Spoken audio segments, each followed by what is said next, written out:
Guilford Dudley is a Jungian analyst, a member of our New Mexico Society of Jungian Analysts.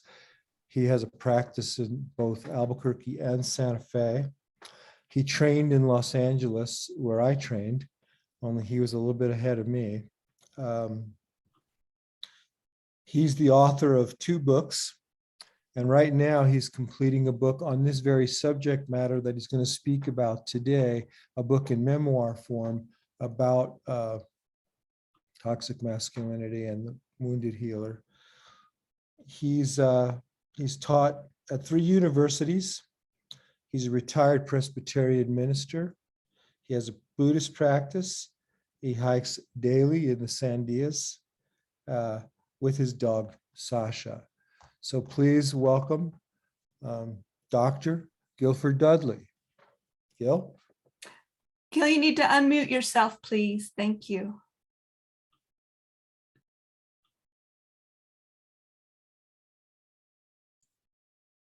Still. Okay. There you go. Yeah. All right. Thank you very much, Rich. I would like to think that when you have a question, and I hope there's a lot of discussion, that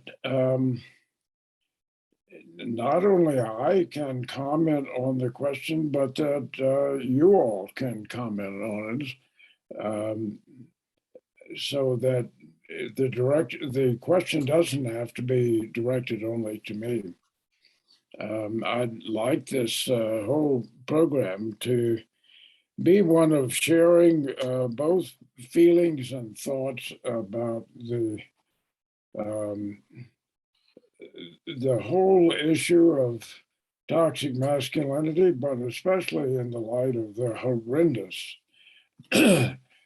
war in Ukraine that has resulted in unbelievable carnage with not just military, but primarily now civilians, women and children. So as Rich indicated, I chose this subject long before the news came up about the war in Ukraine. And it's sort of a universal subject, but it's particularly acute in the light of what's been happening, not only in various towns in Ukraine, in Bucha, in the railroad station, and recently we found that there's a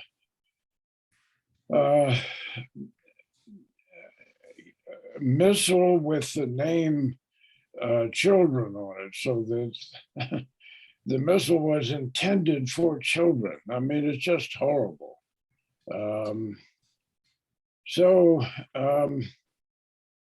Putin has showed these characteristics of cruelty in the Chechen wars and in the war with Georgia in 2009.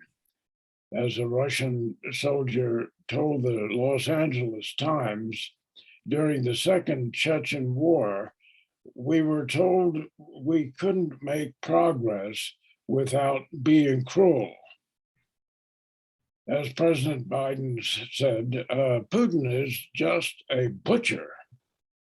He was Secretary of State in the First Chechen War, President of Russia in the Second War, and in the war with Georgia and Syria.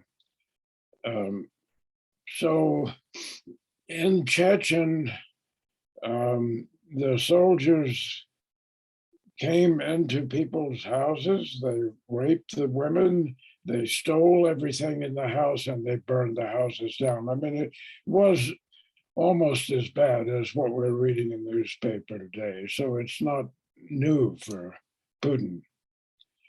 But what we have is one man and one man alone obsessed with returning Russia to its hegemonic power under Peter the Great, and equally obsessed with his own power, trained in killing civilians by the KGB.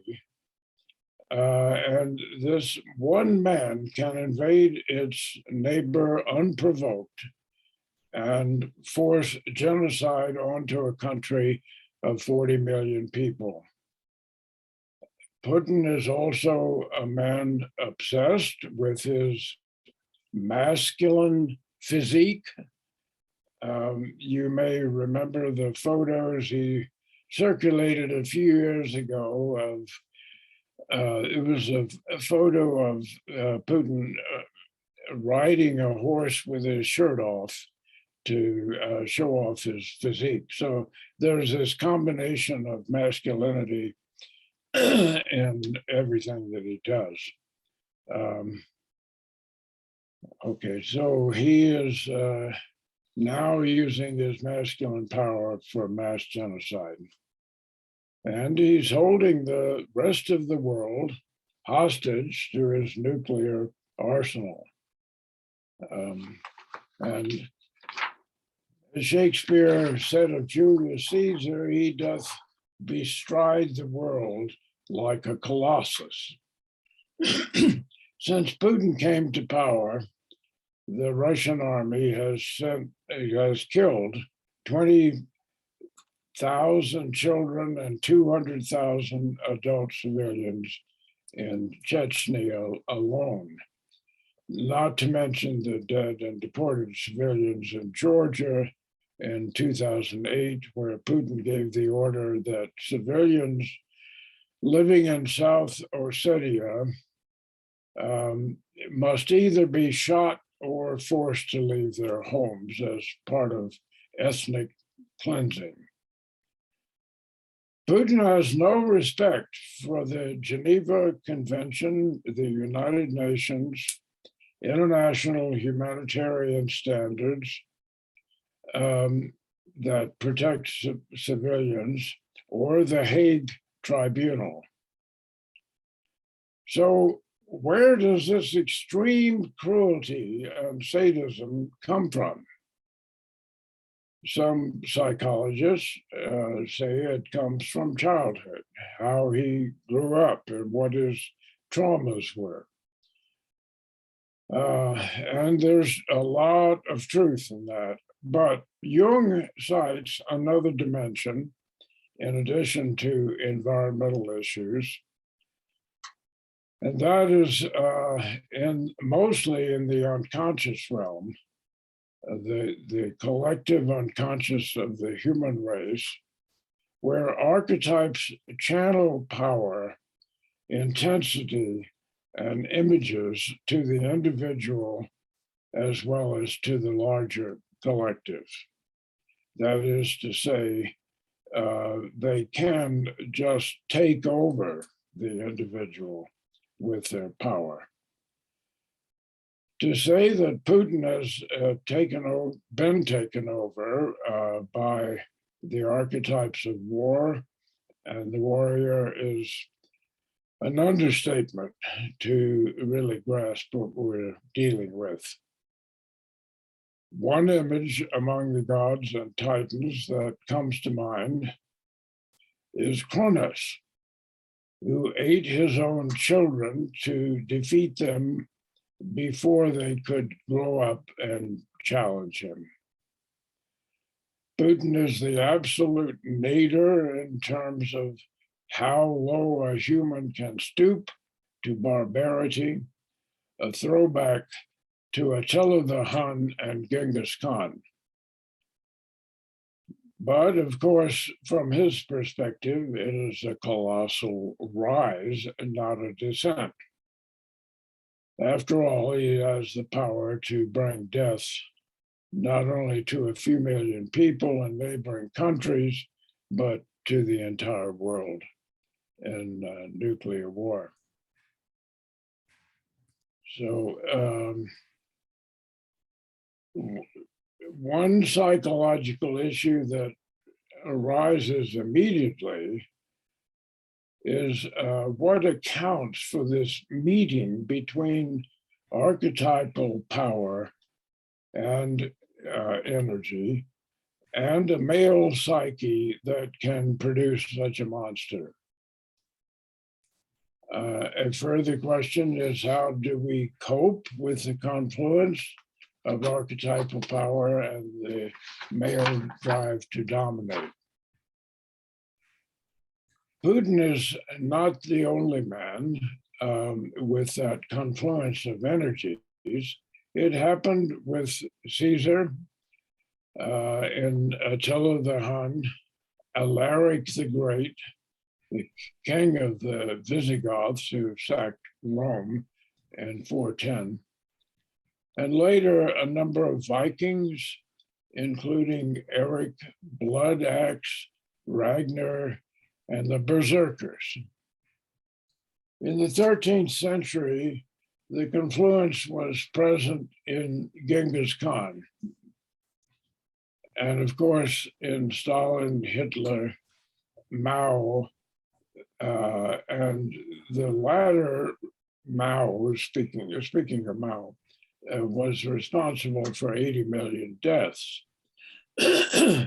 Even as far back as the 13th century, Genghis Khan alone was responsible for 40 million deaths during his conquest of Europe and Asia, the largest empire that the world has ever seen.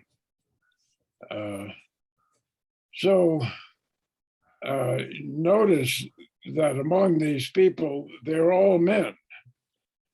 They're all males.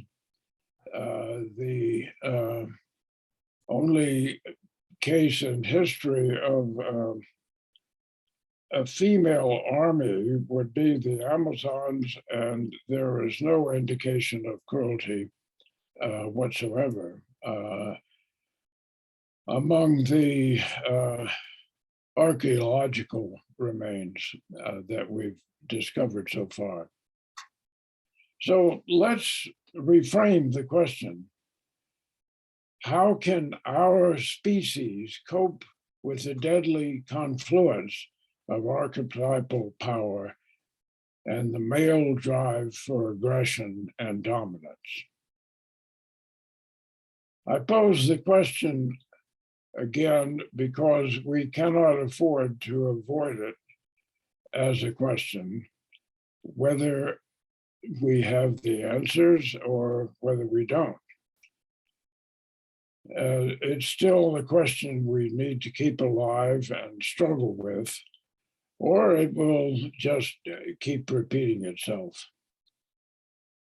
One clue is in the chapter of Genesis, and this quotation is, and let them, the humans, have dominion over the created order of life on the planet. So how do you get dominion and keep it? With aggressive domination exercised by men in a patriarchal collective. One man usually rising to the top, ensuring that dominion is exercised properly. So you can see how men would be the primary ones carrying out the dominion. And you can see how all men would be particularly open to archetypal power that enhances their power to dominate. There are, to be sure, partial answers of how to deal with this problem. From the Jungian's perspective, the first order of business is to search ourselves, the shadow parts of our own psyches, to unveil the tendencies to identify with the destructive side of archetypes, while giving vent to the moments when we want to dominate. Not only in male psyches, but to an extent within the masculine side of women's psyches, what Jung called the animus. We can either struggle with it directly and or we can give vent to it in carefully boundaried realms, such as sports, recognizing that we all have aggressive drives at one time or another, and in one situation or another. Those realms can actually include war, defensive war, when one's country is attacked, as Ukraine fighters have done. Protecting one's family and country can draw energy from the warrior archetype in the context of protecting and defending the homeland. But let's get the focus back on the archetypal realm that provides such extraordinary energy to male psyches attuned to aggression and violence. It may be less important to name the gods of war and destruction than to recognize the force that they represent. And we are seeing that in the corpses of civilians that litter the streets in Bucha and the railroad station. But in the West, we have nonetheless Greek personifications, mythological personifications of these forces. In the Titan god of destruction, Perses, that's a word that actually means destruction in Greek. And Pallas, Titan god of warcraft and military campaigns. And among the Olympian gods, we have Ares, god of war, or Mars in the Roman pantheon. In Greek mythology, Kratos is the god of unnecessary violence and cruelty. In Norse mythology, we have Thor, the hammer-wielding warrior god associated with lightning and thunder. The first ballistic missile made by the US Air Force was named a Thor. The only prominent female goddess associated with war is Athena, who fought alongside the Greeks in the Trojan War. But her role is protective more than proactive, helping the Greeks, helping Odysseus in the Odyssey. So you see, there are in the collective unconscious, especially in the West, archetypes of war, sadistic or unnecessary violence, supernatural strength and destruction converging with autocratic heads of state to cause enormous suffering, destruction, genocide, and death of a kind not only portrayed in Greek, Roman, and Viking mythology, but vividly portrayed in the Bible's book of Revelations. And there we see the four horsemen of the apocalypse, worldwide pestilence, the harlot riding a beast with 7 heads, a dragon. These two are archetypes of terror, death, destruction, along with violence perpetrated by an untransformed, primitive Yahweh in the Old Testament or the Hebrew Bible, according to Jung. This happened both to an individual like Job and also to communities like Sodom and Gomorrah, and to the known world in Noah's flood, recounted also in the book of Genesis. Apocalyptic images and themes are prominent in the book of Daniel and parts of Zechariah, Joel, Isaiah. One image in Isaiah is, quote, Yahweh with his cruel and great and strong sword punishing the Leviathan, unquote. And another image is Yahweh buckling the surface of the earth and scattering its inhabitants, chapter 24. Taken together, they're terrifying images. So if the two pillars of Western civilization are Greco-Roman mythology and Judaism/Christianity, these are ample archetypes from both traditions, representing war, power, domination, violence, and cruelty, all mostly personified in male gods, which are easy for male psyches to identify with. So how do we confront and deal with this issue?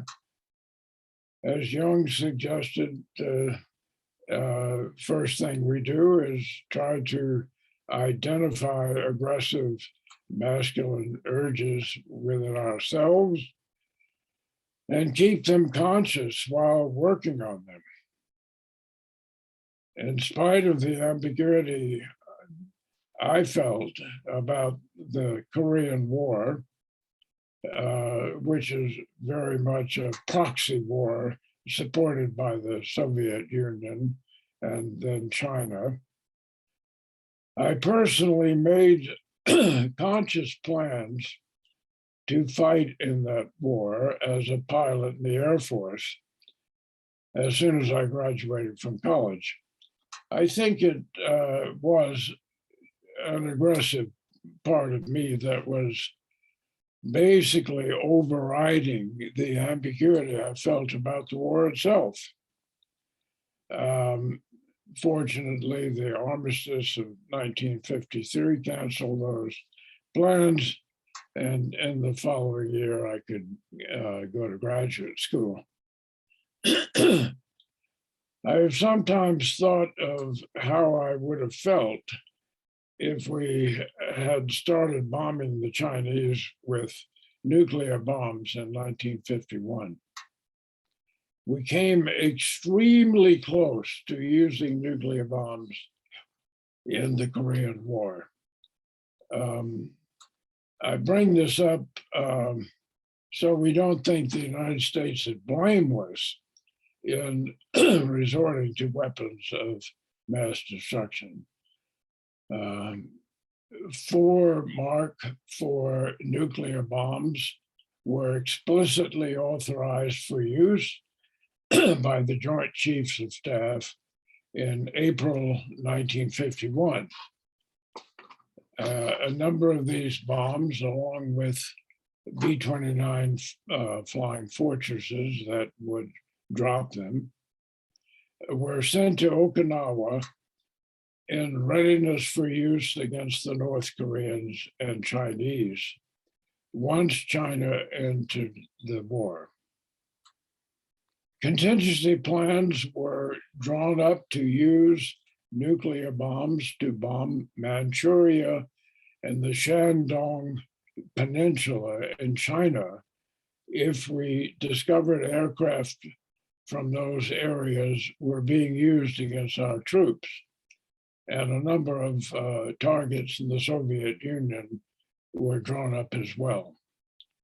If we had used Mark IV nuclear bombs to bomb China and possibly the Soviet Union, we would have caused civilians suffering and deaths commensurate with what Putin is doing in Ukraine, only worse, just as we had done in the World War II by bombing Hiroshima and Nagasaki. And also in the relentless firebombing of Dresden and Hamburg, Germany in 1945, when neither city was of any use militarily. Dresden was a target for killing civilians because we knew they had gathered there in their flight from the Red Army.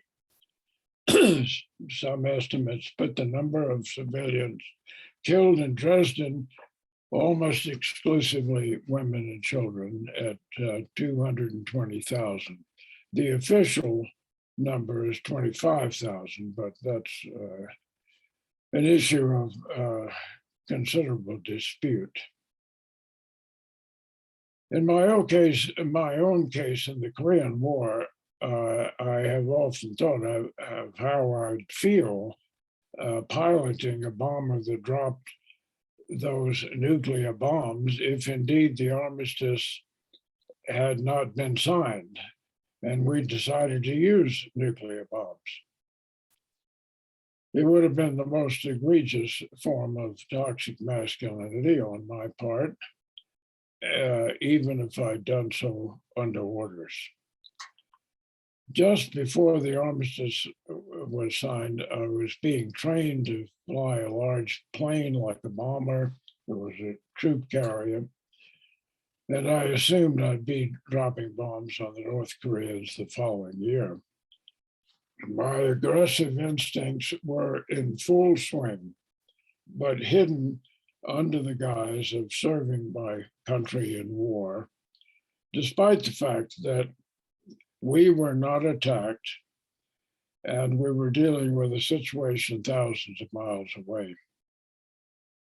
The unpredictable hinge of history just happened to swing the other way with the armistice.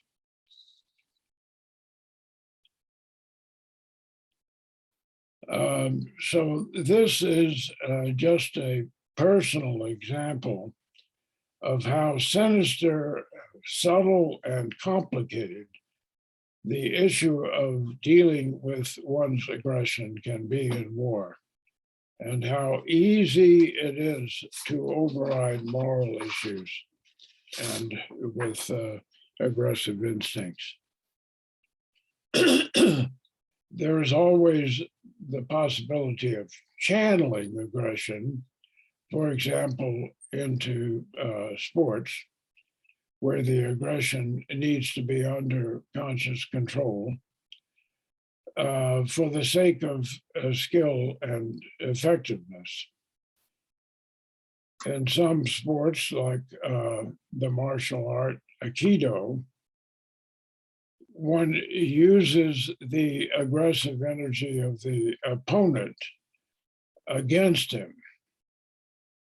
Sometimes that's true in wrestling. In both football and basketball, overly aggressive moves are identified as fouls and can cause a team to lose the game. Uncontrolled violence is a mark of toxic masculinity, and its flagrant expressions in sports are totally counterproductive.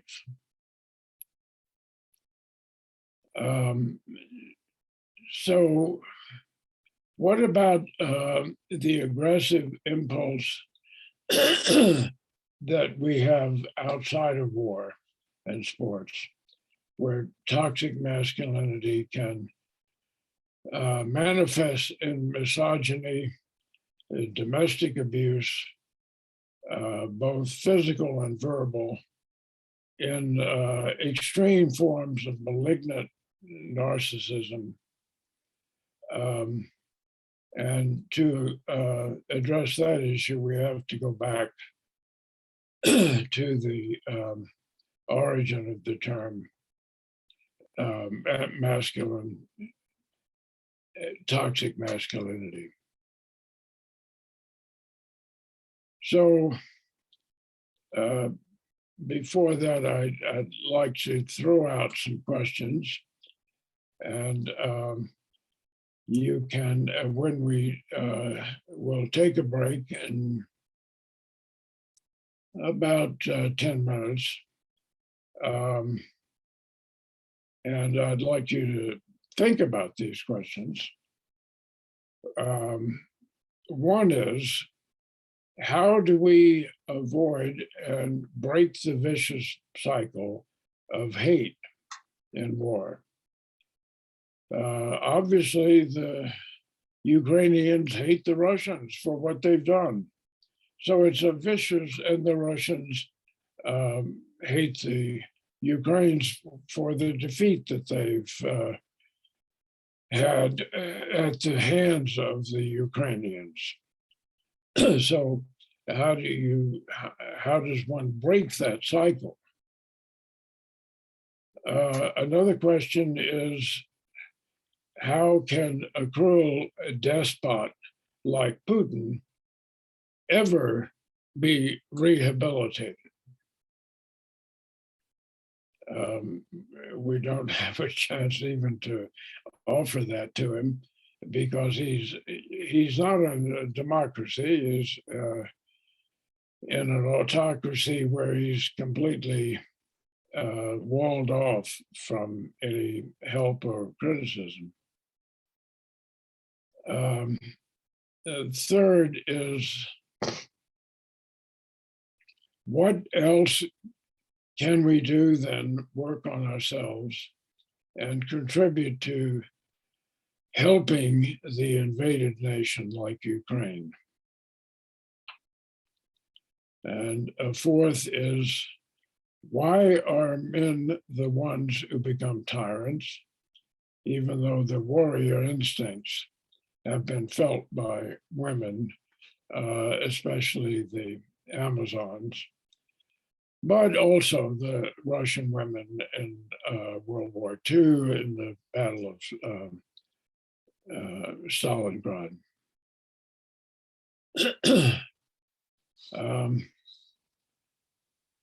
Okay, well, what do you think, Rich? Can we take a break here? Unless you want to do some Q&A first, would you rather do the Q&A after the break? We can do some Q&A right now. And then for about 10 minutes, then we'll take a break. Okay. So what do you all think? Well, Guil, there is a question right now in the chat that Deborah Bolt wrote, and she said, can you say more about the difference between dominion and dominance? Yeah, dominion is a very broad term that means that humans have hegemony over the entire creation of that God made, over the birds of the air and the animals, but also over everything involving the earth, the entire globe itself. And from that, I think dominance becomes an associated characteristic, especially with men, but also with women. And it becomes a more retail expression of something that is given to us wholesale by the book of Genesis in the Bible.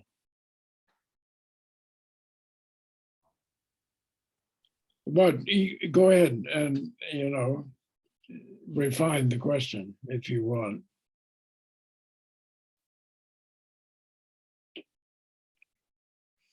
So I was wondering if the notion of dominion involves some kind of carrying energy, or if it's just a broad term of responsibility.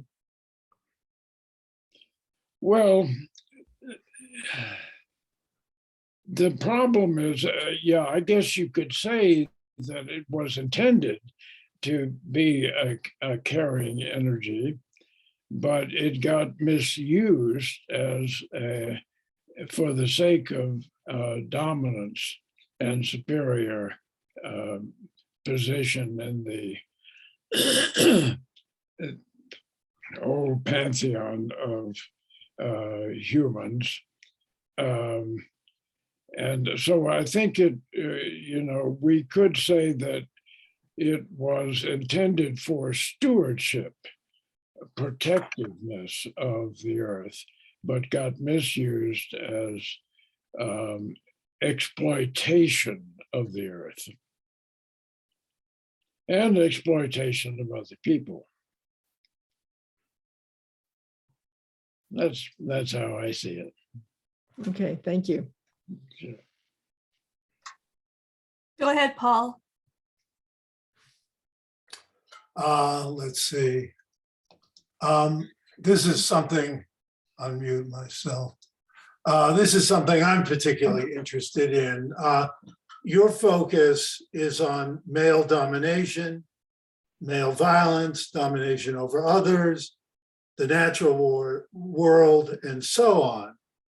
But I think a lot of data argue for the importance of an opposite phenomenon. Males dropping out, not getting educated, suffering the vast majority of neurodevelopmental disorders in infancy, which affect the rest of their life, not being prepared for adult life, not leaving their parents' basement, not working, not employable. And this is across races, by the way.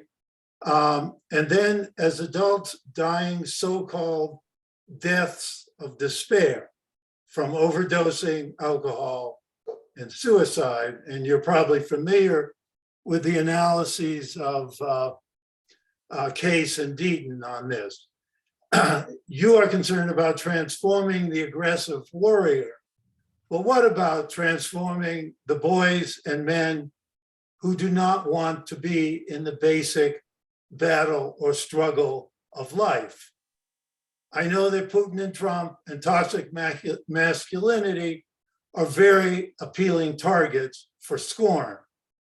But is it possible that you may be missing the bigger picture and in the long run, overlooking the more important issue for male individuation and growth, which I would say is a frustration of archetypal intent. That is a frustration of the masculine archetype, which I think our society has decided not to invest in. It's a very interesting question, and it is of equal importance to what I'm talking about. And I wonder whether some of what you're talking about is a reaction against the misuse of masculinity. That is, misusing the aggressive drives to the detriment of other people and of society generally. So it may be a counter reaction to that. But yeah, that's of course a very serious issue, and we see it in the number of genders that are now possible to ascribe to oneself. My son told me recently that when you go to register for a car in California, you need to check your gender, and there are 32 possibilities. So yeah, it's certainly an issue of equal concern, but I think it's related as a reaction against an extreme reaction and an unhealthy reaction against toxic masculinity. I have another question, a follow-up, you could say to that. In your talk, you did not reference any of what we have learned in the last 20 years, 30 years about neuropsychology, behavioral genetics, evolutionary psychology, etc. When you made your talk, why did you not involve this kind of discussion in it, in your analysis? That would be an entire book, not just a talk. And I felt I needed to have a more restrictive focus in order to deal with this particular phenomenon. But if you see one of the well, I guess one of the disciplines that you talked about, such as neuropsychology, how would you apply that, and what comes to mind for you? Well, I can give some examples, but what most sticks out to me is that last summer, a professor at Harvard published a book called T for Testosterone. Her name is Carol Hooven. And she says in there, to solve a problem like the one you're describing, you need to understand what the roots of the problem are. And I think it certainly involves testosterone. It certainly involves evolution. You know, you mentioned obliquely Putin's possible abuse when he was very young. And there's some evidence that, well, there's a lot of evidence actually, that males are much slower to develop than females early in life. So, so I think what that tells you is that males are more susceptible to attachment abuse, attachment type abuse, which might have something to do with what you're talking about. So, I mean, there's one example, you know, testosterone obviously is a big one. The lack of 2 X chromosomes has been seen as a possible issue. We had a murder in Santa Fe, which was defended by the defense, who argued for the acquittal of the person accused on the basis of the MAOA gene, you know, the warrior gene. Went to the Supreme Court of New Mexico, didn't get much sympathy there, but there are lots of factors that contribute to violence. I organized a conference on this a couple of years ago, the early origins of male violence. So that perhaps answers your question. Mm-hmm. That's very interesting. I think we could spend a long time talking about not only that, particular case in Santa Fe, but also the whole issue of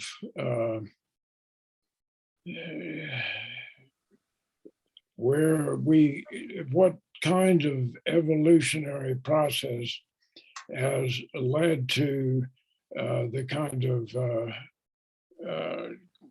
overly developed masculine aggression that ends up in cruelty. There have been studies that some of which I know of, where we don't come off very well compared to the chimps, the chimpanzees.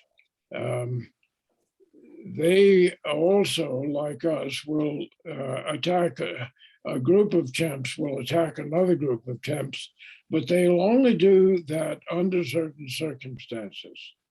And that's a long subject, it's a wide subject, but somehow we developed from the chimps with a form of aggression that goes really way beyond what we've studied them to be capable of. So that's another big subject. Well, for just a little bit more on this book came out this week. And it's by Franz de Waal, who's a primatologist, and he looks at that question in great depth. I'd just like to suggest this as a very interesting read on that subject. Oh, you're good. So the title is different. Different, right. Well, thank you very much. Gil, do you think we might take a break and we can continue more discussion on the other side? Yeah. Does that work for you? So let's take a break for 10 minutes. Okay. Okay. Go ahead and unmute Mary.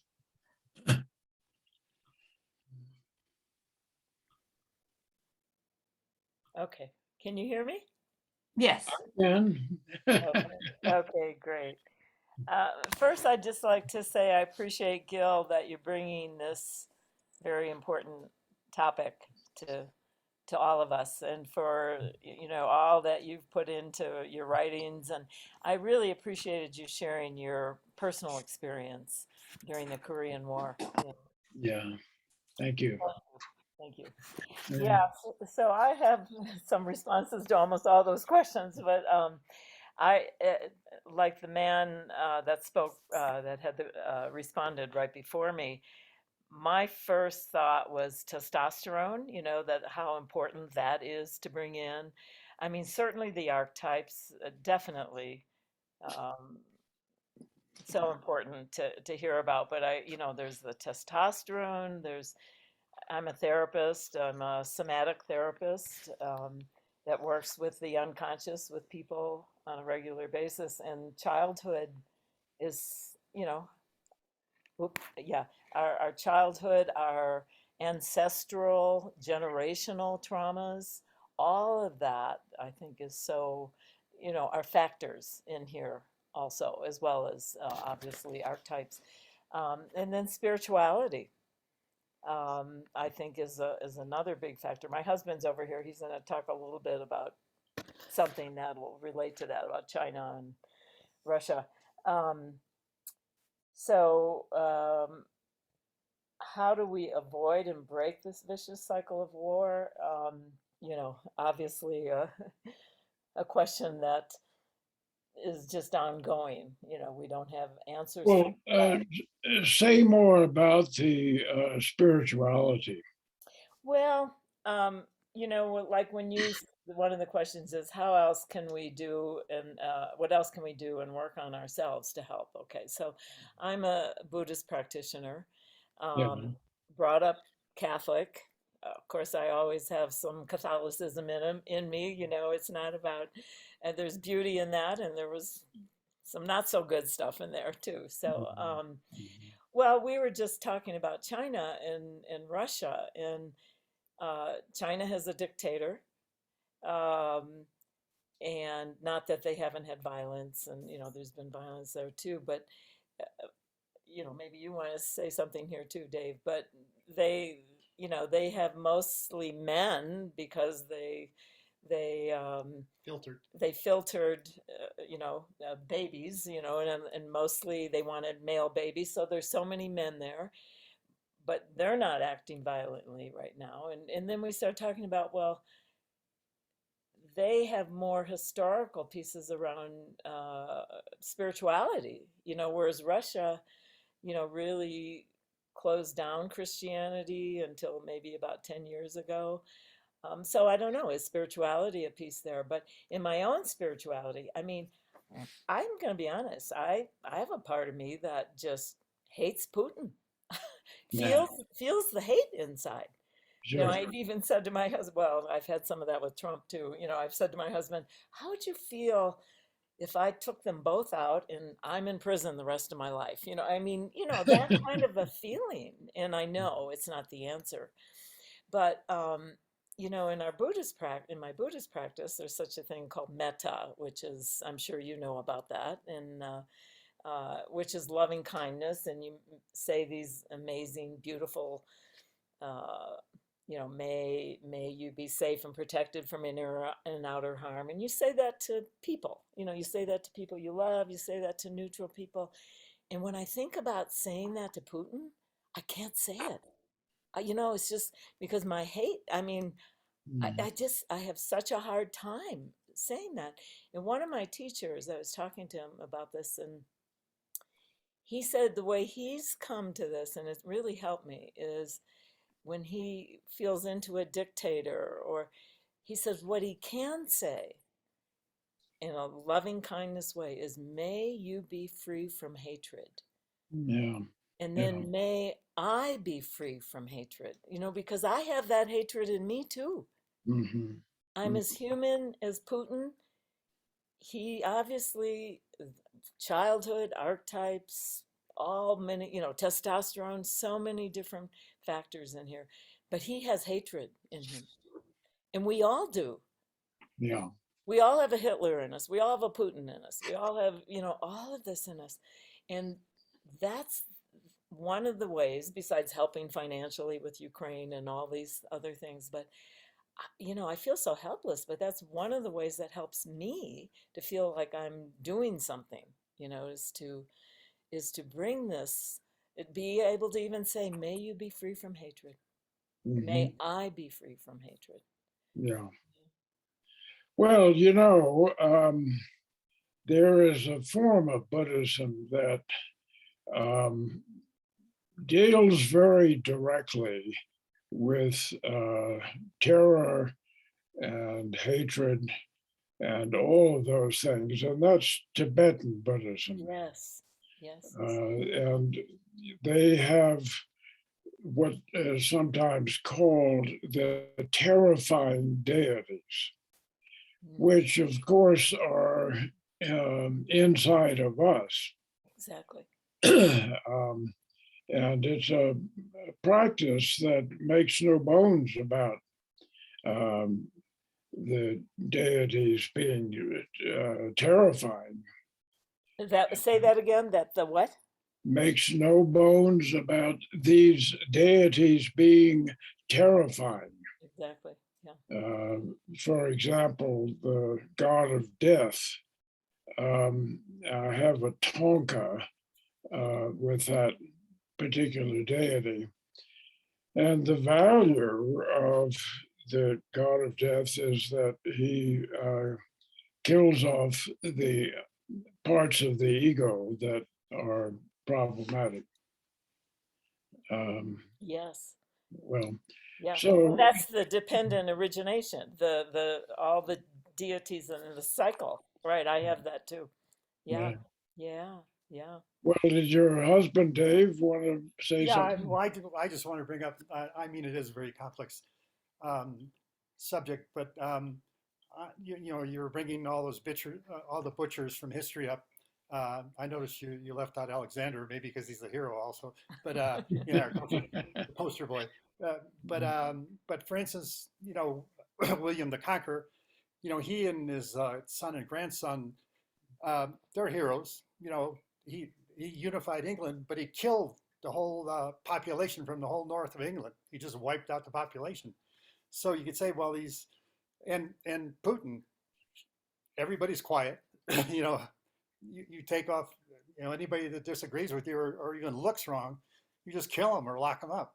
Right. And so there's a security element behind there of you killing everybody that is in your way, kind of stuff. And so therefore our voice itself is aggressive, to be able to speak and talk just like we're doing. We're kind of doing democracy right here, taking turns but that's aggressive. It goes forward, and we notice that Western Europe and well, all of Europe now doesn't kill each other or attack each other. We can speak and we can complain. We can give ideas, make suggestions, strategize, share our bombs, all that stuff. And so anyway, that issue right there, the ability to speak as an aggressive redirection of our aggressive masculine force, it seems a very central thing to me. A healthy aggression. Yeah. Okay, there's a hand up somewhere.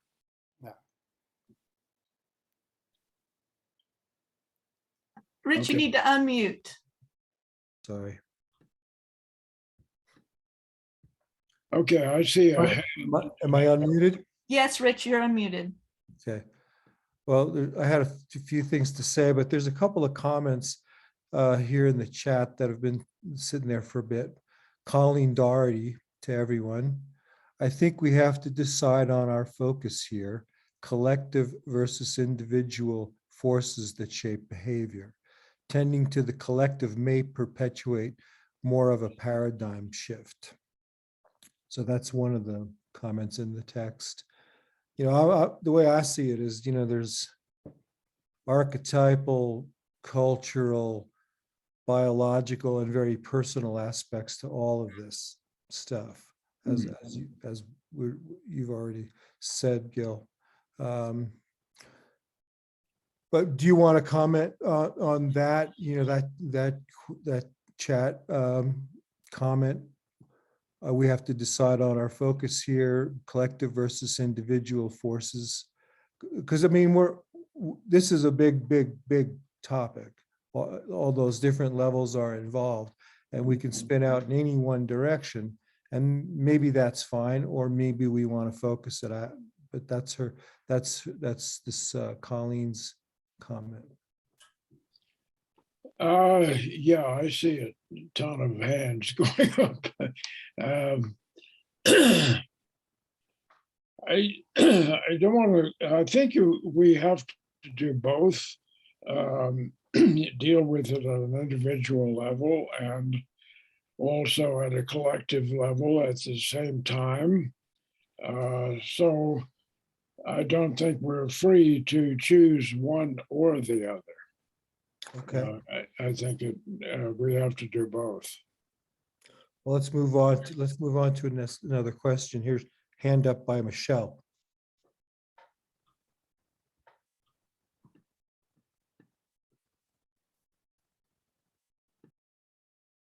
Can you get unmuted, Michelle? You're still muted. Yeah, I think I unmuted. Did I unmute? Yes, you got it. So hello, everyone. My name's Michelle. I'm not just a psychotherapist, I'm a shamanist. So I have a whole nother view on all of this, but I am really grateful that we're doing this, since it's been a huge topic in my psyche for many years, as I've been witnessing it in myself, my clients, and the world. And I agree, it's all of what we're talking about. You can't isolate it. It's all part of the bigger story. I wrote a book in 2004 about the changes happening on the planet and where we were going. And in that, I met a man from Mali, Africa. And this is such big stuff. He told me a story about a myth that his grandmothers had told him, that in the beginning of time, the masculine separated from the feminine way back when, and the feminine, because feminine and masculine are, joined polarity wise to each other, looking for the masculine, and came to the earth. And that was the mother times, the goddess times. Well, then, like, in the story, it talks about the Aryan race coming and becoming a warrior race and destroying the goddess times and the peaceful way of living, supposedly. And that's when the masculine came magnetically drawn to the feminine. And that the masculine did not want to be told what to do, because it's this fiery, fast energy. It's right. We're talking about aggression. That's part of the fiery, fast. And, I do past life work. We've all been masculine and feminine, most of us. So we're all part of this. But, the difference is women have wombs. They birth children when you're in a feminine body. So you feel the effects of what you're doing more in general. Not all women, same thing, not all men. We're all unique. So in that story, I went on to look at more things. So then there used to be initiation. Kings in the past always had a priestess that initiated them to keep them in check with their power. And that stopped. And that was done, that they always had to check and be counseled by a group of the women, and especially the priestesses. And, they had their issues too. It's not like on this plane, anybody's perfect, but that was a setup to keep the power under check, right? Because whenever you're in a position of power, guess what happens for almost anybody? You see it in medicine people. I ran a family violence program on the Pueblos for 6 years as the white woman. And I can't even tell you what I saw and learned about what happens when you also have collective trauma. I mean, I can go on and on and on, but, and then there was the sacrifice of the king and energy to keep things in balance. That was in many cultures. And supposedly Christ came in many forms, from Quetzalcoatl to Kukulkan to, they said, the white bearded one, the northern tribes, to the Middle East and more, to come to balance out the masculine, but had to be sacrificed. And that was the end of that type of doing things, because it was time for us to grow up as these so-called baby angels on the planet. And then there's the different eras, the time of the goddess, the time of the father, when Zeus and all the male gods had power, dominion on the planet. Now there's the time of the masculine and the patriarch, and the ego gone wild, given too much power. Cycles shift to the planet on how we're here to learn. It's all about learning. And we're at the end of this era, and it's about to move into the feminine era, the age of Aquarius, the fifth world, so many changes. And that masculine got so much power that it's fighting tooth and nail as the light is coming into the planet, big time. And so for me, yes, it's individual. Always look at your dark, look at your shadow. And also it's collective. So you have to look at all of it and do all that work to balance the masculine, feminine, to come back to, we're working together. Nobody can do this alone. All cultures, all nations.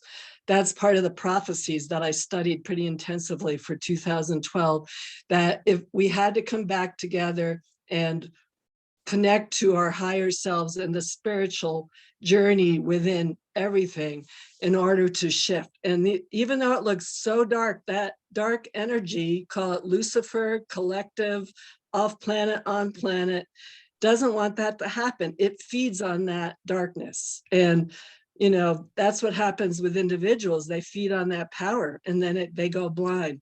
And the last thing I want to say, and I'm sorry I'm taking up so much time, but there's layers to this, that Hitler was part of the Golden Dawn.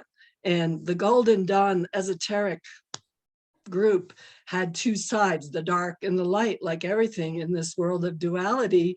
And he chose the dark, the power, looked to find the sword of Longinus that pierced the side of Christ, and almost had it, if I remember what I read long ago, and didn't. It got taken because other people knew what was going on. So, there's been this over hunger for power.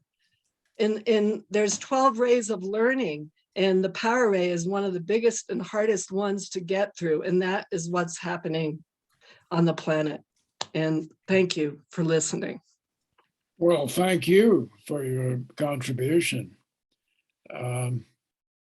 I saw Larry with a hand up, but he's gone. Yeah, Guil, right now would come Colleen, you have your hand up? And you need to unmute.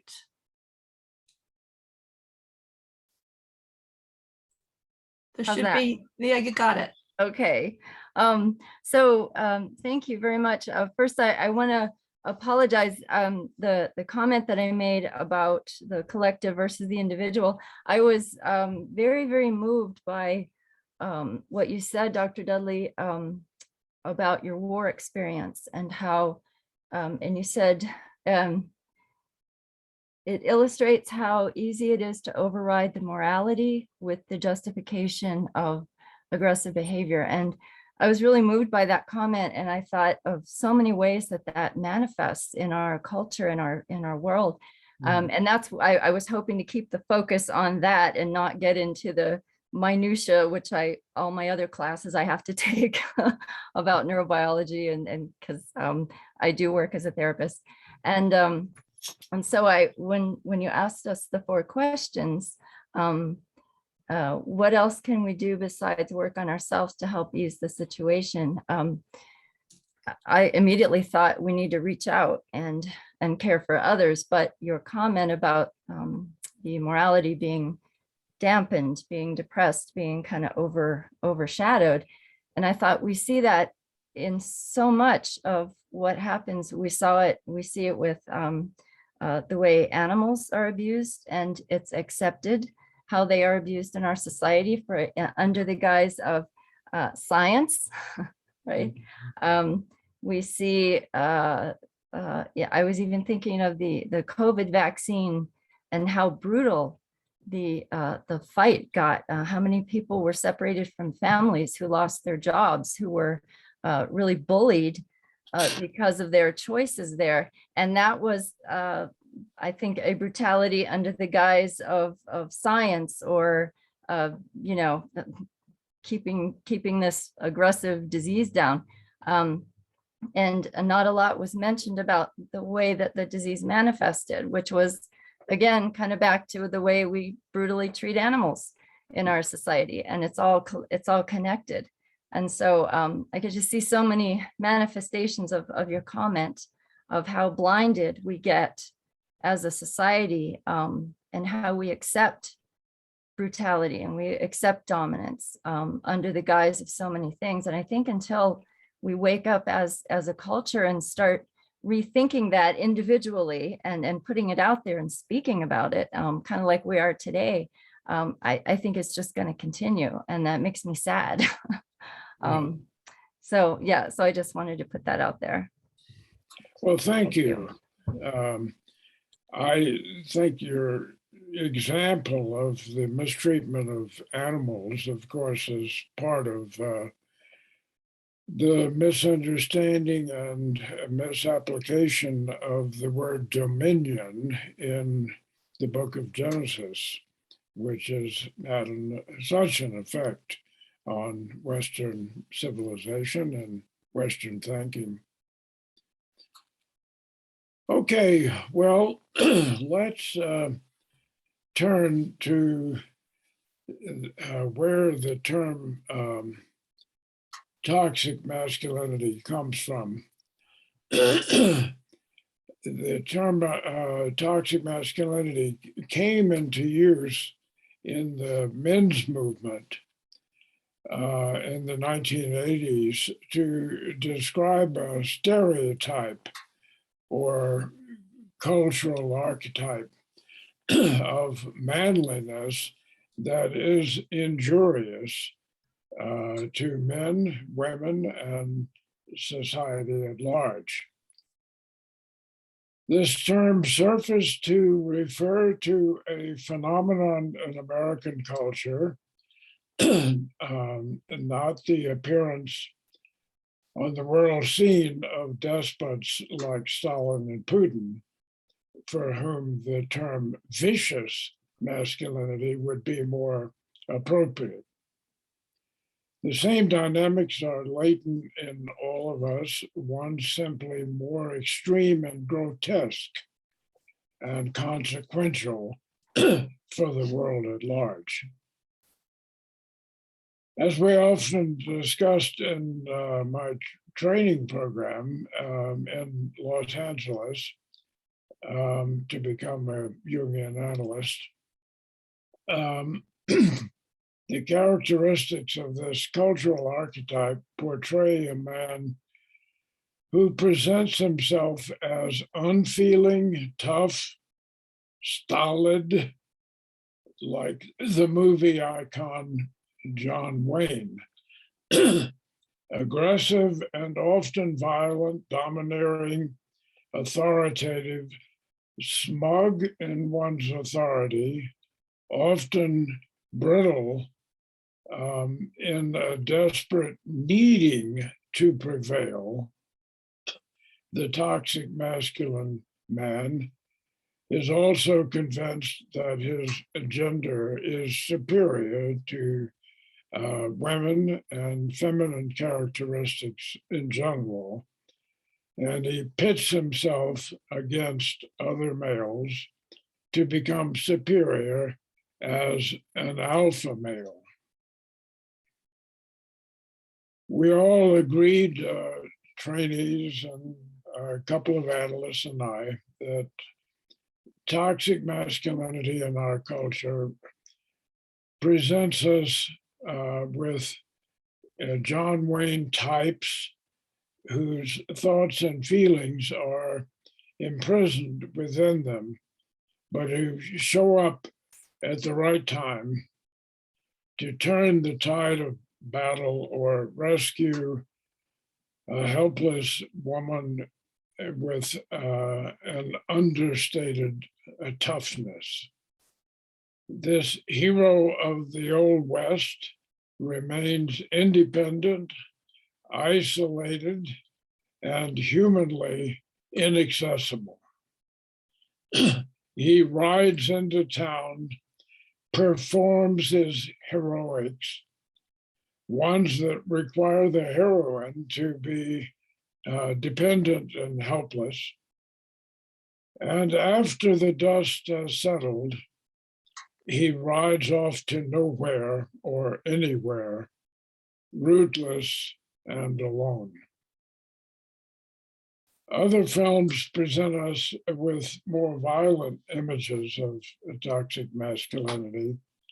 Rambo, who uses reckless violence to settle the score with an enemy, bringing military hardware to the fight and always emerging as the ultimate American hero, certain that he is right and the other is wrong because he came out on top. His superior strength and violent domination is evidence enough that he is right.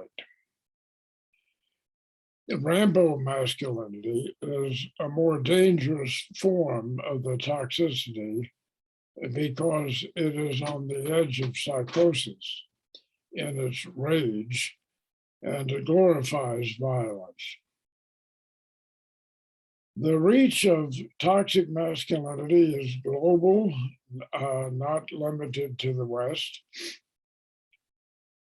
Today, we can see it in China, for example, where the notably popular film Wolf Warrior 2 glorifies a Rambo type of aggressive male hero who solves problems by turning to a ferocious, out of control violence. The hero is always on the right side for one reason: he dominates, even if the domination is brutal. Might makes right. The popularity of the film is aided and abetted by a set of decrees and policies by the Chinese government in reaction to the quote unquote effeminate men in popular Chinese culture, judged to be corrupting, quote, a whole generation, unquote.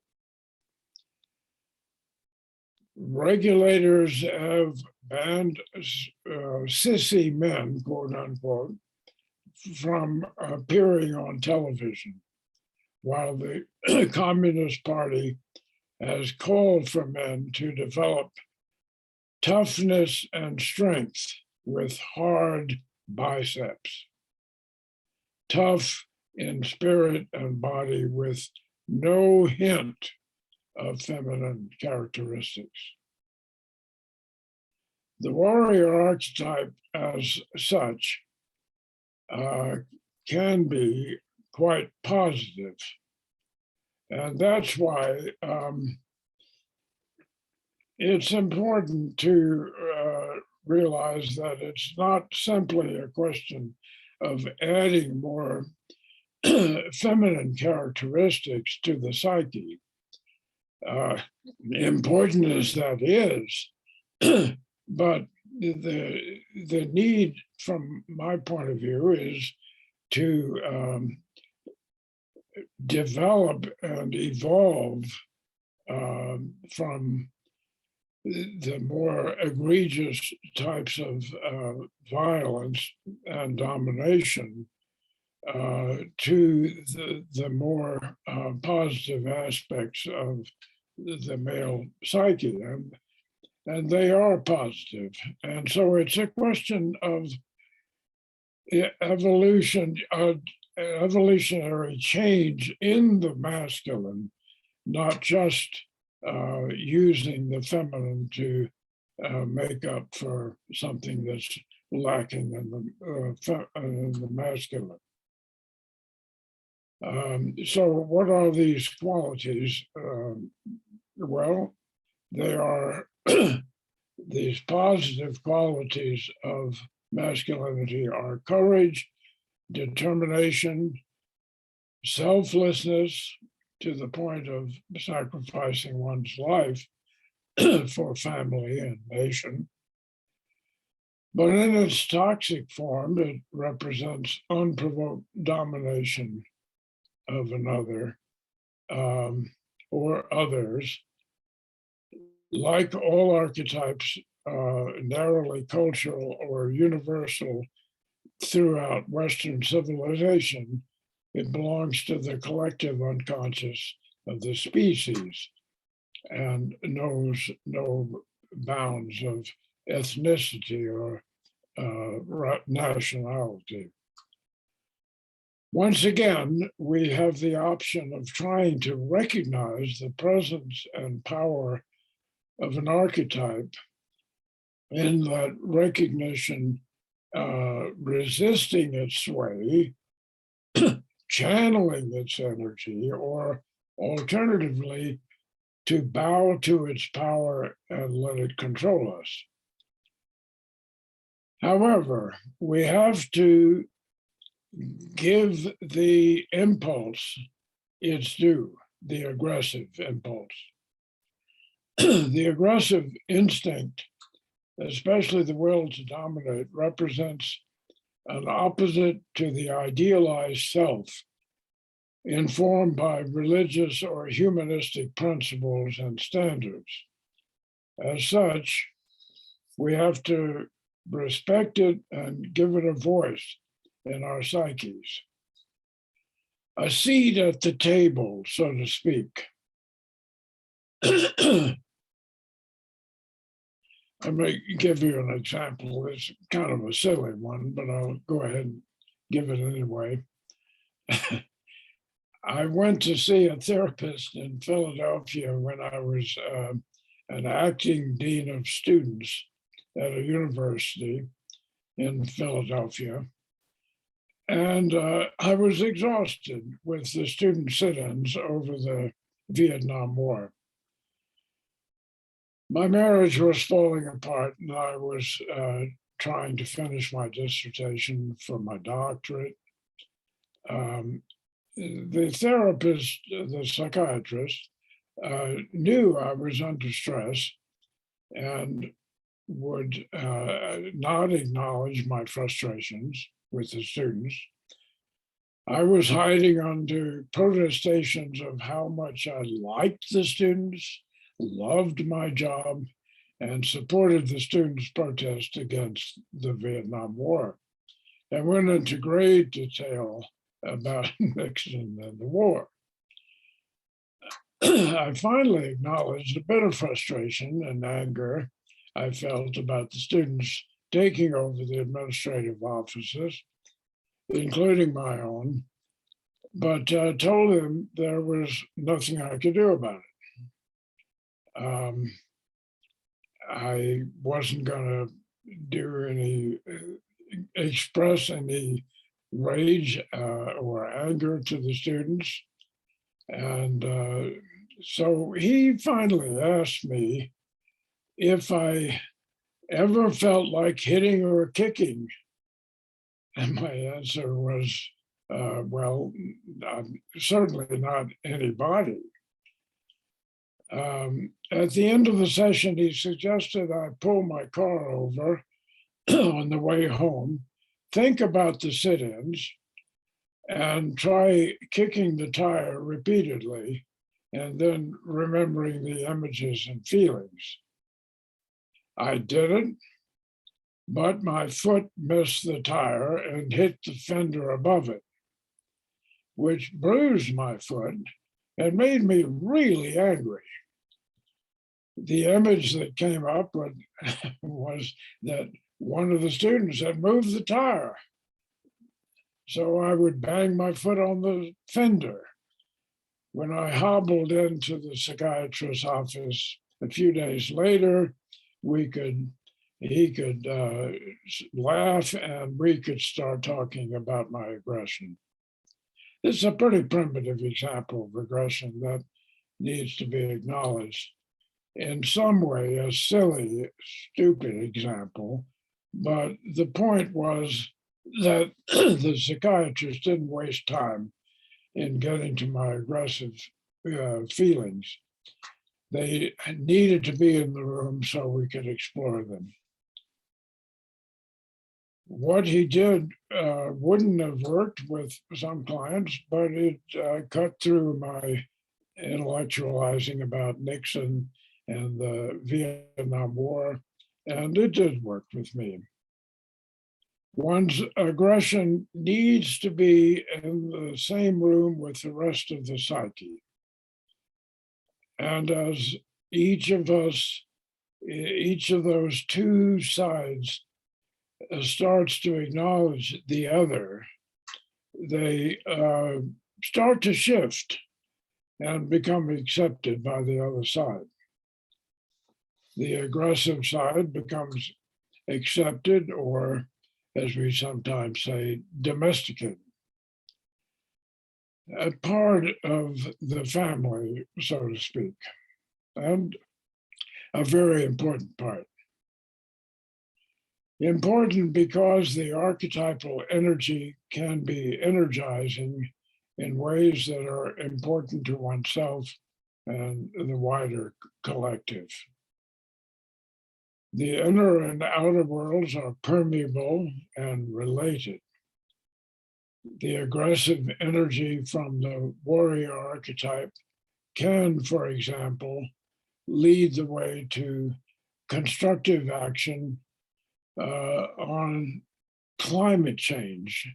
And I think of that as a really major issue, if not the major issue of our time.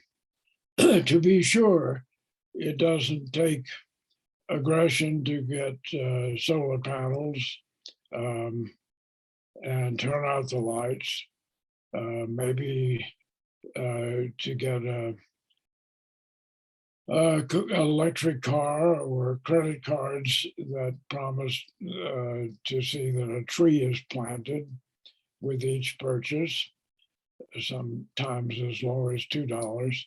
These actions are beneficial, but I don't think they're enough. The real damage is being done by fossil fuel companies. But it may take aggression and courage to participate in nonviolent demonstrations in the street with direct action groups like Bill McKibben's international organization 350.org. And that's best known for its opposition to the Keystone XL pipeline, eventually turned down by President Obama in 2015. Another one is Al Gore's organization, Climate Reality Project, that trains people to give presentations on climate change, or the more radical direct action groups like Extinction Rebellion and Earth First, or Sea Shepherd anti-whaling groups, and others that involve civil disobedience, direct action, and strategy for arrest and possible jail sentences, with a philosophy that it's too late for the tinkering around the edges with congressional legislation. For climate change that may always be opposed by a very large majority, if not 100% of Republican senators, as we have seen with Biden's Build Back Better bill. Where they're trained by Al Gore's group to give presentations on climate change, inevitably controversial in today's polarized culture, or engaging in civil disobedience as part of the more radical Extinction Rebellion, one's action may take enormous amount of courage and energy from the warrior archetype in a positive way that links the inner and outer worlds. With some audiences and in some parts of the country, giving presentations on climate change may take courage, as it does stating and holding fast to one's view on climate change among friends and sometimes conservative family members. So when we speak of toxic masculinity, we need to keep in mind the positive sides of the masculine that are very, very important. Courage, perseverance, and sometimes aggressive energy.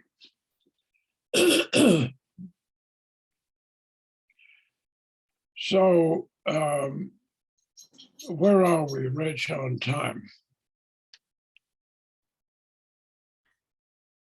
Hi, Guil. This is Lisa. We're about 10 till the hour. So you could go another 10 minutes and then we could take another break and then come back for the final 45 minutes. Okay. Well, I mentioned in the description of the talk the wounded healer. And So doing something courageous doesn't mean we don't get hurt. And that brings up the issue of the wounded healer. The wound can come from a break with a family member who is a climate denier, with friends who don't want the government to spend money on climate change, and certainly for being arrested for a civil disobedience action. More subtly, it can come from breaking from the standards of masculinity that one grew up with. That is involving a conscious shift within one's psyche. Wounded healer is Jung's term. He came up with it near the end of his life, stating that only a doctor who was wounded could effectively heal through compassionate alliances with his wounded patient. The mythological backdrop for that archetype was Chiron, a centaur who was skilled in the healing arts, but wounded by a poisoned arrow from Heracles, and the pain from that poison could not be healed. While suffering from the pain, Chiron continued to heal both humans and animals.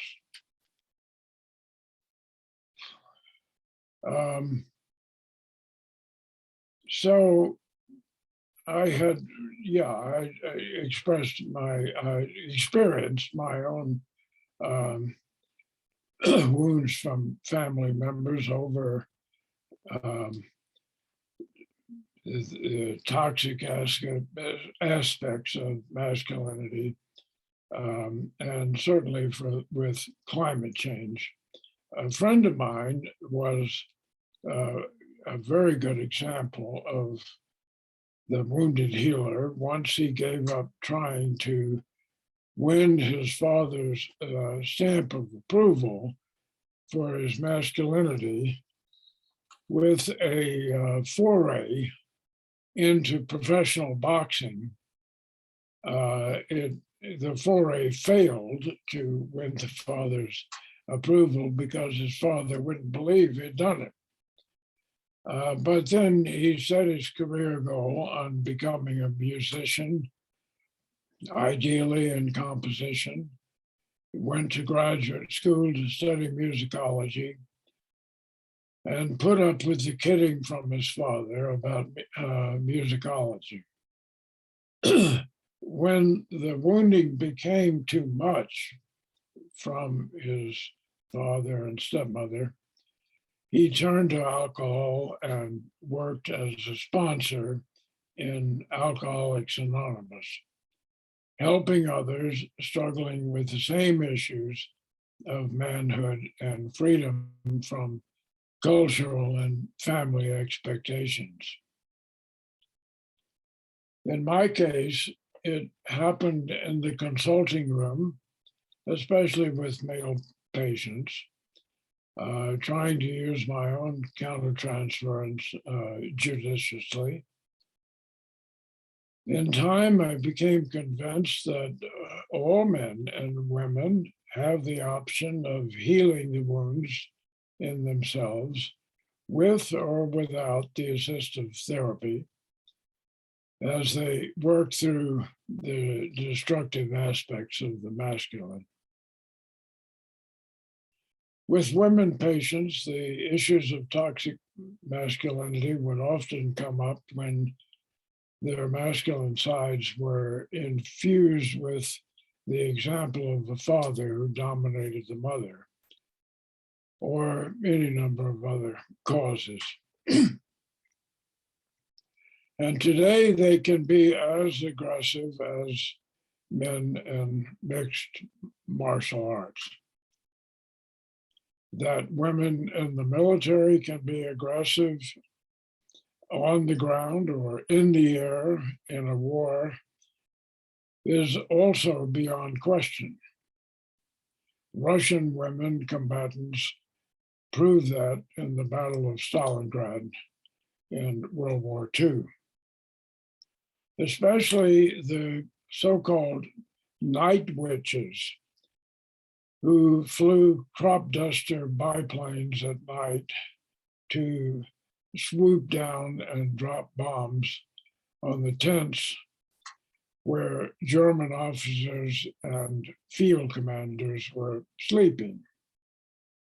A very, very effective contribution to the victory that finally the Russians were able to pull off. So probably you haven't heard of that group, but they flew these little biplanes made out of wood and some cloth, basically, for their wings and fuselages. They were very light. They would fly so slowly that the German fighter planes couldn't really attack them because they would hit a point where they would go into a spin. And so, in other words, the German fighter planes had no ability to fly that slowly. Some of them did get shot down, but they were just enormously effective. And the German officer in charge of the 6th Army, the general, ended up with ticks in his face and nervous wreck, and that probably contributed to the surrender that he finally offered the Russians. So there were other women soldiers, ages sometimes in their late teens, who manned the anti-aircraft guns. And when the German army, led by the tanks, finally made their move into Stalingrad, there was nobody to really confront them except these young women. And they took their anti-aircraft guns and lowered them to fire at the tanks. Nobody had ever done that before. So they delayed the attack by the Germans long enough for some of the Russian infantry to get to that part of Stalingrad. Well, okay, so let's take a break and then we'll come back with some more questions and discussions.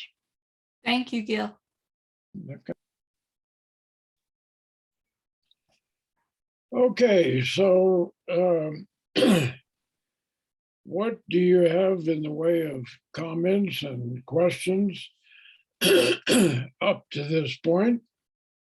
And after we deal with those, we can talk a bit about the Odyssey. April asks for a citation, I think perhaps from Paul, in reference to a paper cited by Case and Deedon. So that could, if Paul's still around, he could put that in the chat, and then April would be able to get that reference. I'm doing that. Okay, Paul, thank you. Thank you. Michelle in the chat asks, what about the sacred marriage? the masculine and feminine, the intermarriage that Jung talked about? Well, say more about how that is a question. Michelle? Can you elaborate on the questions? I mean, the sacred marriage is something that Jung talks about on lots of different levels. But I'd like to see what the question really is aiming at. It was when you were talking about dealing with the aggression and how to do that, and that it wasn't about joining with the feminine, if I understand what you were saying. So that's what awoke that in me about, I mean, yeah. Well, it's both and. It's both dealing with the feminine. It's just that that isn't enough. That the masculine can't, it seems to me that it would be a dereliction of duty, so to speak, to say that all the masculine has to do is bring in more feminine. That's true. The masculine does need to bring in more feminine. There's no doubt about it. Jung is very clear on that point. But the masculine also has to change. It has to do its own evolution. It has to transform as masculine, not just as sacred marriage or united with feminine. I totally agree. Yeah. Before that can happen, each, including the feminine, needs to do that. Yeah, I'm glad you brought that up. Okay, I see another hand, but Question from Francis or Francis. Okay. Got on mute. Guil, this is beautiful. I'm really, really moved by your personal disclosure of your own struggles with having been through war and reflected on this a long time, and your historical perspective too.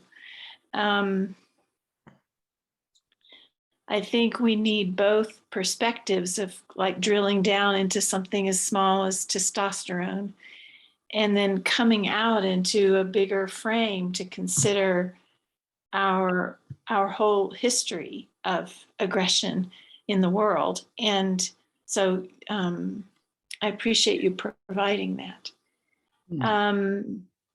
One thing that really occurs to me that I'd like to bring forward is the idea that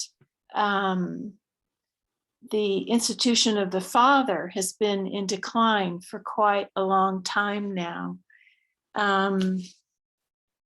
According to Luigi Zoya, who wrote that wonderful book about the father, it's been slowly declining since classical times, which would agree with my understanding of the archetypal picture.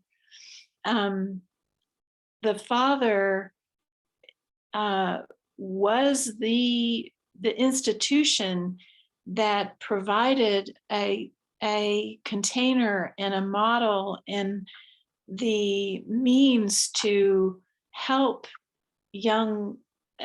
boys become good men, to help boys become men who could be responsible to their communities, who could feel good about their masculinity, who could themselves then function as fathers.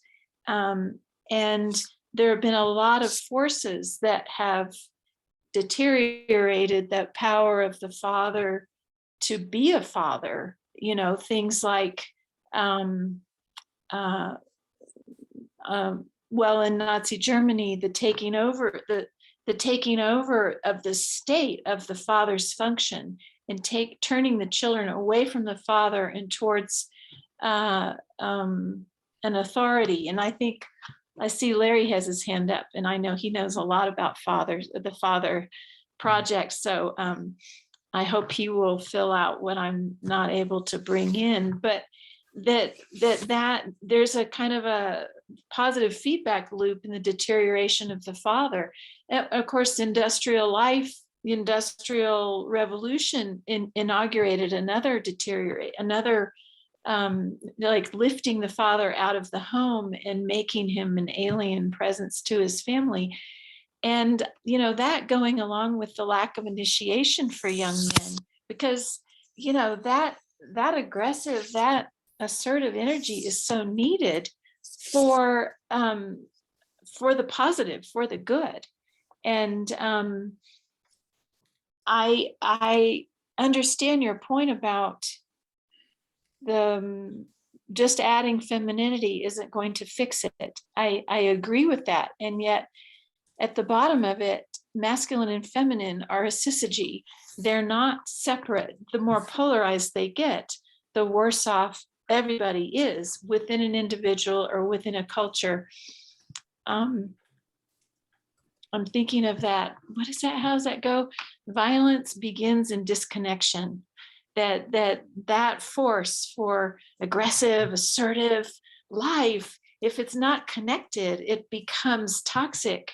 And because boys aren't getting enough fathering, and because schools and their iPhones and all of these things have taken over the function of teaching them how to be men, that we are really in trouble because of that. And I think the last thing I want to say is there's a lot about, and I can argue with Luigi Zoya's book when he bases his fantasy is that this is all developed out of our heritage as chimps, as chimpanzees. And there's another species of chimp called the bonobos that it turns out we are more genetically related to the bonobos than we are to the chimps. And in that model of culture, there isn't one dominant male. The power is shared among a group of people of chimps, and it's headed by usually and the oldest or most dominant female. But there's aggression among females and males. So I think that humans, we're this great experiment in consciousness that the earth is designed to see what we could do to further consciousness on the earth. But we're mixed critters. We are a syzygy of various factors promoting consciousness and civilization. And this is our task. And I really appreciate your furthering this task by having this topic for our discussion, because clearly a lot of people have a lot of feelings about it. And it's a great discussion. Thank you. Well, thank you. I am struck by your reference to the chimps and the bonobos, Francis. Do you remember how the bonobos settle conflict? Yeah, they have sex. Yeah, exactly. Make love, not war. Make love, not war. So would that we had more of that, but I guess it's somewhat debatable as to how much. I've heard that we get more genetic material from the bonobos than the chimps, but some people dispute that. But even the chimps don't go to war except under certain circumstances. And if the Germans had listened to the chimps, they would never have invaded Stalingrad, because the chimps won't do that kind of invasion unless the odds are so greatly in favor of them that they almost can't lose. But it seems like we have gone beyond both the chimps and the bonobos with our aggression. And I'm very fascinated with your discussion about the father and the sort of general lack of his role in our society. And as you pointed out, Larry probably has some thoughts about that. Larry's hand is up. Yes, but first Anna Catherine is in queue before Larry. Thank I'm you. Frank. sorry. Yeah, that's okay. Yeah, thank you. Can you hear me? Yes. Okay. I just want to appreciate the richness of this discussion, and there's so many different points which are all valid. So it's very stimulating. There's several smaller points I want to just mention. First, there's a difference between assertiveness and aggression. Assertiveness is incredibly important, and we really need to keep that separate from aggression. This idea of the god of death killing off problematic parts of oneself, I don't think you can kill off a part of yourself. You know, you suppress it here and it pops up over here. About Paul's speaking to the biological basis of this issue, that's really important. There's also the just the question of the boy is raised by the mother, and there's a lot of fear in that, I think. The mother is so powerful, and for the boy to somehow negotiate that and keep his strength in that process, you know, a lot of boys aren't making that now, particularly in so many homes that don't have a father.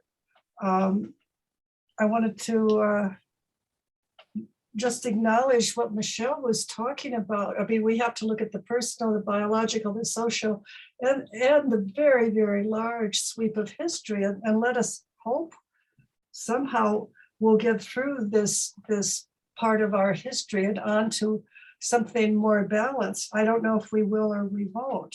It's so, I think it's a very fearful time now, and in times of fear, people tend to go to extremes.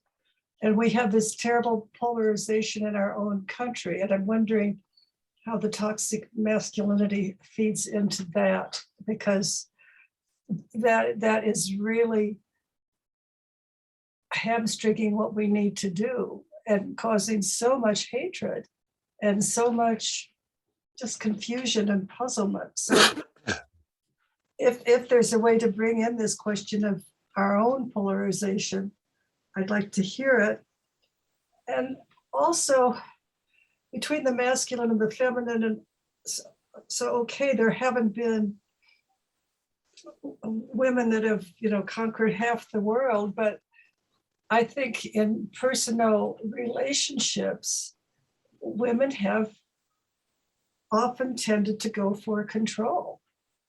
Not just in personal control in a way that's not valid and pay any attention to other people's needs and opinions. So this kind of control feels to me like a feminine version of aggression and a big problem. And that hasn't really been talked about here. I think it is addressed quite a bit in the Greek myths when you see the heroes that are raised dressed as girls, and how does that affect them? There's really, it's just not easy to incorporate masculine and feminine in one person in healthy way. I just wanted to give one example because it's moved me so much in the zoo in Kyiv, where the zookeepers, many of them have left, but a core group have moved into the zoo, and the animals are distraught. The elephant in particular, which has a very keen sense of hearing, is very upset. So the zookeeper is staying with that elephant at night, sleeping in the cage. And when the elephant gets up upset, he strokes it, he gives it treats, he talks to it soothingly. This all seems to me like a wonderful marriage of masculine and feminine, just bravery, real bravery to be there to begin with, and compassion. And interestingly enough, of all the creatures in the zoo, everybody is upset to one degree or another except the crocodiles. So I leave you with that. Thanks. Yeah, well, crocodiles are something else again. Well, thank you very much. Both you and Francis have come up with quite a few issues that are really worth discussing. The disappearance of the father, or the fading out of importance, away from importance of the father, is certainly something that's a big issue. And we can talk about that more. It's really interesting what happened in Germany, because it's not just that kids got pulled out from their families, out from under the father, into the Hitler Jugend, or the Hitler Youth Movement. It was also that so many Germans were killed in the war that the next generation was, necessarily raised by the mothers. It was just a question of numbers. So Germany certainly had to confront that whole issue, and but so do we. And I see that Larry's hand is up, so maybe we should turn to him. Yeah, I just have a quick comment. I could talk a lot about this. I want to congratulate you, Guil. You have persisted in this topic over years, including the resistance in our own institute to talk about it. And I just want to acknowledge that, and that you, of course, for me, as a personal reaction, when I hear toxic masculinity, I go, oh no. But I'm glad, in fact, that you brought it up for the second part of your talk, differentiating what you meant by that, because there's a danger in that stereotype of it getting, masculinity gets conflated with toxicity. And it's a very fine line to walk, because it tends to lend the question of masculinity in the area, it tends to make it a matter of that, how much is toxic or not. And I was glad to hear you differentiate that. I have a question to explore, and I think it came up just lately with the Bonobo and Rambo. That motif of Rambo seems to me to be rampant at present, as opposed to the ordered masculine or the father principle. The appeal, for all kinds of reasons, commercially, is towards that anarchic masculinity that reigns terror or tears apart as a solution for things. I think Trump is a picture of that that archetypal image. What's the appeal of that?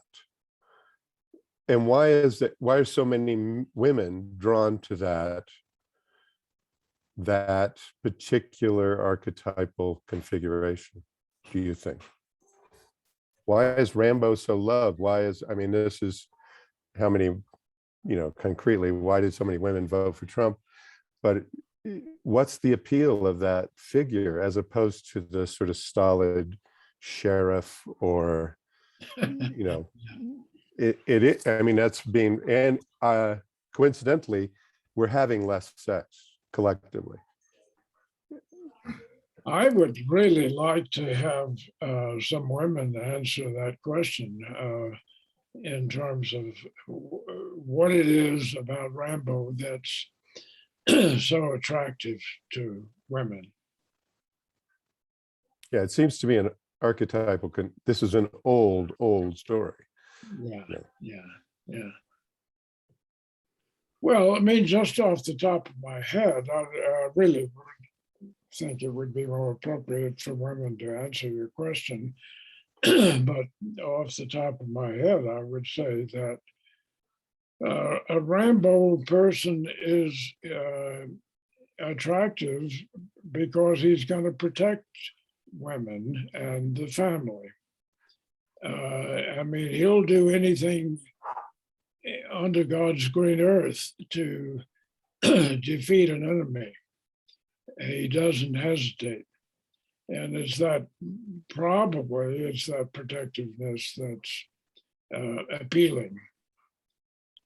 I mean, biologically, a woman who gives birth to a child has to be protected. And but I'd love to hear. What do you see it as? So I'll just take the other softball. You love me there. What do you think it is for men? Oh, what it is for men?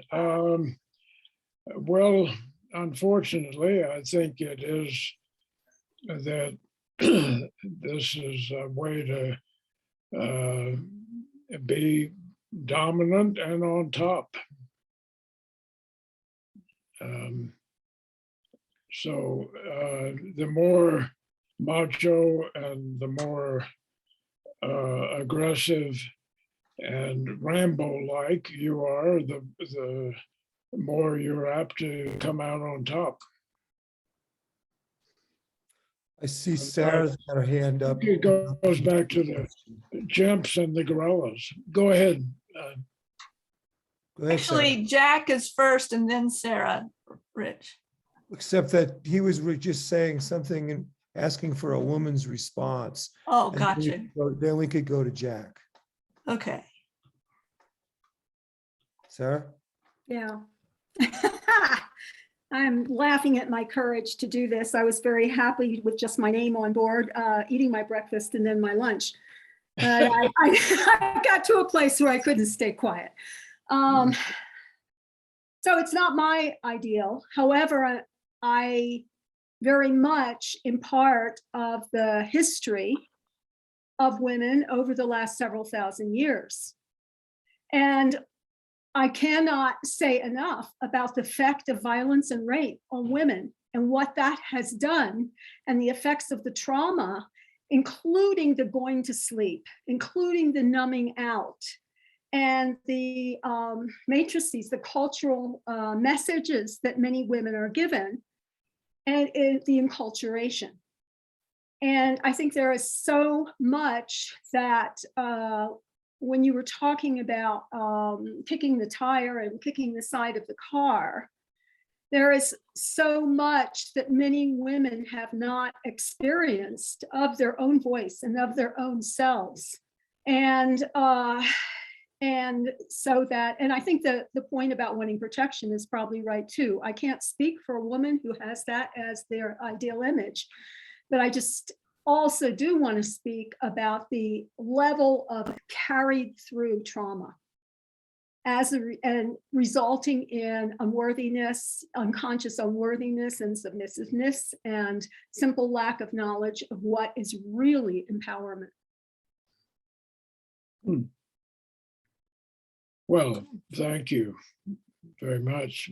I think all that's on very much on target. Maybe now we can go to Jack. Yeah, thank you. I grew up in what I call the Tao of domination, in the sense that my father came back from the Second World War. He was a mortar gunner in Patton's 4th Armored Division, saw over 10 months of combat. And his parenting style was basically violence, which is domination. You'll do this or I'm going to beat you. And so I learned the Tao of domination from the beginning. And that's what I think you're talking about here, Guil, is toxicity. And whether it's masculine or feminine doesn't matter, because we're both those things. And B, the core of this issue is toxicity. And I'm saying that the essence of this is the conditioning. My conditioning was it's better to be a hammer than a nail.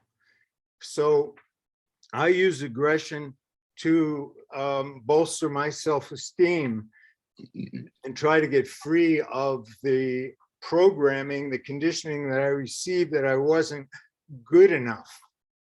And I think that's what we, on a sociological level, are dealing with. How to get free of using the strategy of domination to attain goals. Now, in terms of violence, I think violence is a perfectly natural and acceptable means of trying to protect oneself or others. So I call that form of violence protective use of force. And I think it's basically an ethical issue, which is around values. What do I value? Where did I get my values? And are they, and really, are they really working for me? And this is a matter of inquiry. So on a psychological level, it's personal inquiry. On a social level or political level, it's a matter of inquiry on, how do we deal with an invasion or whatever. But I believe in the protective use of force. If comes into my house and is trying to attack my child, I'm going to use violence. But I call it the protective use of force. And every mother is going to do the same thing to protect her child. So violence is not the problem. It's a type of violence. And to me, protective, so that's why I make the distinction between violence and force here. And I'm not so sure that Putin's invasion is not the protective use of force. What would happen? I mean, what did we do in the Bay of Pigs? Or I should say, when the Russians put missiles in Cuba, we did a blockade. And what about fighting Hitler? That was a protective use of force on a political level. And so I'm not convinced. And then furthermore, another domination strategy is the media censorship we have now. That's a very, very important form of domination. And we're suffering with that right now. And you can't, how do you get good information about these political issues like this invasion of the Ukraine? So that's all I really have to say, except maybe in posing the question, which it's not the question that really has me on fire. That would be the personal inquiry about how to get free of the Tao of domination. And that's the starting point and then it can go into the next level of inquiry, which is the sociological or political level of questioning or inquiry. So I'll just leave. Yeah, I've said enough. Thank you. Well, thank you very much. From my point of view, violence is not the issue in itself. It's whether it's a violence to get your will, that is violence connected with domination, or whether it's violence to protect your family. Yes. Those are two different things, but violence, I agree that, you know, having the means with which you can protect your family, whether that's a gun or otherwise, is important. And so, but it's in the case of Rambo and some of the other, well, we can just look in our own history in terms of the January 6th march on the Capitol. There was a lot of violence. Mhm. And, you know, that's violence that is undertaken by groups that think they're in defense, but really they're very aggressive because they are not or are unwilling to abide by democratic ways of choosing presidents. Yeah. Okay, so. Hey, Gil, this is Rich. We don't have a whole lot of time left. There's about 15 or 20 minutes. I know I want to leave it to you how you want to proceed. There's a couple of questions. People are raising their hands. I know you had the idea of going into the Odysseus material. There may not be time for both things. Why don't you decide what you'd like to do? I don't think there's time to go into the Odyssey.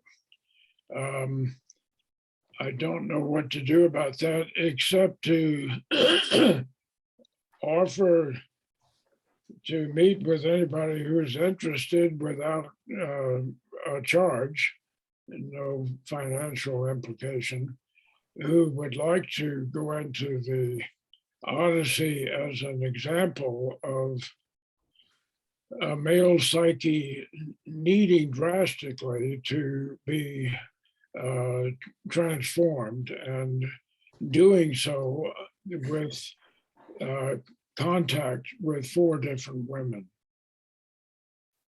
In other words, it's a wonderful story because we're talking about a man who spent 10 years on the battlefield and wants to come home to his wife, but is unprepared for that.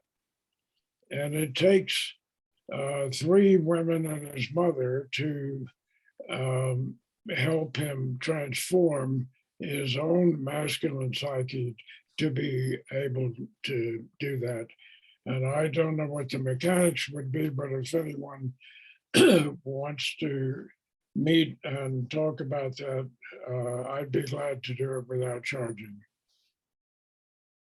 And so you can decide whether, Rich, you can take the names, or Lisa, if anyone is interested. Otherwise, we can't complete the section on Odysseus in the time that's left. And So why don't we just leave it that people who are interested to do what you're suggesting, type their name in the chat saying so, interested in Odysseus, something along those lines.